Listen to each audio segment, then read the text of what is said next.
Welcome to Android Weekly on Butterscotch.com, the show where we bring you all the Android news that matters to you, or at least to me. I'm Andrew Moore Crispin, and this week we're in sunny Orlando, Florida for CTIA Wireless 2011. Before we jump into the latest and greatest smartphones coming out of CTIA 2011, we earn enough to pay return airfare. As much as we like it here, we'd really like to come home. Android Weekly is brought to you by Hover.com, the easiest way to buy and manage your domain names. I've bought a ton of domain names through Hover.com. My latest acquisition is Bitterscotch.com. That's the domain I'll use if ever I get fired from Butterscotch.com for being too glib. You can get 10% off by going to the promo code you see at the bottom of the screen. Back to the business at hand, smartphones at CTIA 2011. Now, recently, Mobile World Congress happened in Barcelona, Spain. A lot of the big announcements happened there, but what's good about CTIA 2011 is that you actually get a chance to get hands-on with the devices that were announced in Barcelona. And of course, companies will save a few announcements for CTIA. Now, my favorite smartphone concept coming out of CTIA 2011 is the Kyocera Echo. And it's not even a concept, it's actually retail ready. And what I really like about this phone, it really looks like a standard candy bar style phone until you flip the main screen. It does some pretty nifty transformer style acrobatics to become the first real viable dual screen phone. Now, we'd like to have seen a dual-core processor pushing the dual screens. I really hope this one takes off so other smartphone makers will start copying it, making the dual-screen smartphone a new category as opposed to a one-off oddity. Also, this will push developers to start creating dual-screen specific apps.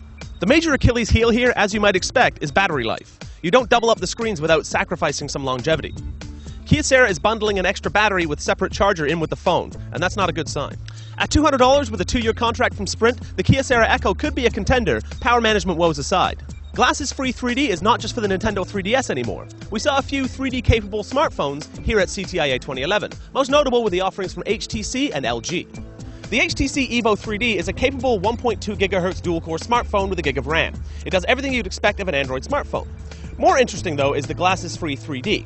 While we obviously can't show you the effect with our decidedly monocular cameras, suffice it to say, images jump off the screen, rip your face off, poke you in the eye, and leave you screaming in agony.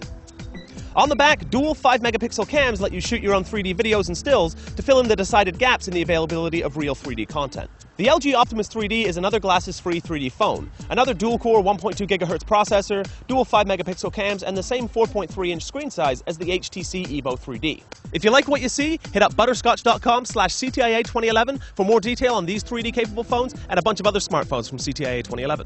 The first Android smartphone dedicated to gaming, the Xperia Play, perhaps better known as the PlayStation phone, is here. Well, it's not here, it's there.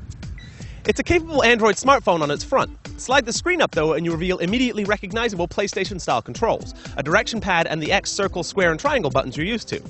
In addition, 2 touchpads take the place of the analog control sticks. Xperia Play launches with a commitment from the biggest gaming studios working in mobile, most specifically Ubisoft and EA. They're going to be making games for the phone station.